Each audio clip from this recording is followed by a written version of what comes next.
दोस्तों, तो आज हम हरियाणा के खनिज संस्थान पढ़ने वाले हैं, जहाँ की हमें ये बतानेंगे, ये देखेंगे कि कौन सी जगह किस तरह की चीजें मिलती हैं, किस तरह की खनिज संस्थान खनिज प्राप्त होते हैं, किस किस स्थान पर, किस किस जिले में, किस किस चीज का को फेमस माना जाता है।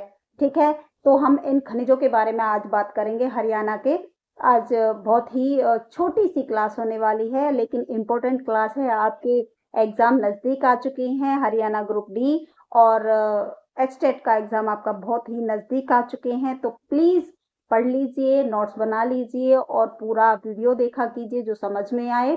और लाइक शेयर सब्सक्राइब जरूर किया कीजिए और कमेंट करके जरूर बताया कीजिए कि आप लोगों को क्लास समझ में आती है या नहीं आती है। ठीक है, जैसा आपकी को लगे वैसा आप कमेंट कर सकते हो। ठीक है, चलिए क्लास आगे बढ़ाते हैं।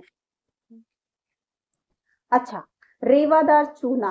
रेवादार चूना क्या होता है? जिसमें रेवा मतलब कुछ मिक्स होता है, चीजें मिक्स होती हैं। रवा कहते हैं ना, रवादार सूजी होती है, रवादार दानेदार, है ना, दानेदार कुछ ऐसा खुरदरा सा चूना होता है। वो कहाँ मिलता है? अंबाला में मिलता है। कहाँ पे मिलता है? अंबाला में वो पाया जाता है रवादार चूना। और जो स्पेशल चूना होता है वो कहाँ मिलता है? रोहतक और अंबाला दोनों में पाया जाता है, दोनों में मिलता है। दोनों जगह से हम वो चूना प्राप्त कर सकते हैं। चीनी मिट्टी, कांच और बालू, ये कहाँ पे पाई जाती है? ये गुरुग्राम में पाई जाती है। गुरुग्राम, गुड़गांव, कुछ भी आप बोल सकते हो। यहाँ पे चीनी मिट्टी या कांच या बालू, तीनों चीजों में से कोई भी एक नाम आप ले सकते हो। ठीक है, ये गुरुग्राम में मिलती है। बजरी, क्रेशर, रेत, आप लोगों ने इन सारी चीजों के नाम सुने होंगे। घर बनाने में इन सब चीजों का प्रयोग होता है। रेत, रेत जो होता है वो नींव भरने के काम आता है। बजरी, सीमेंट, क्रेशर, ये सारे मकान बनाने में काम आते हैं, है ना। तो ये कहाँ मिलते हैं? ये मिलते हैं फरीदाबाद में।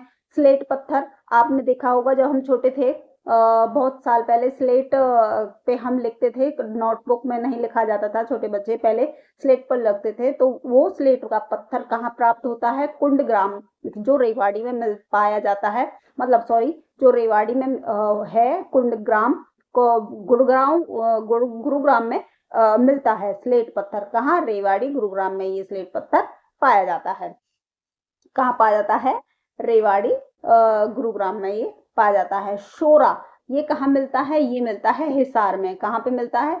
ये हिसार में मिलता है।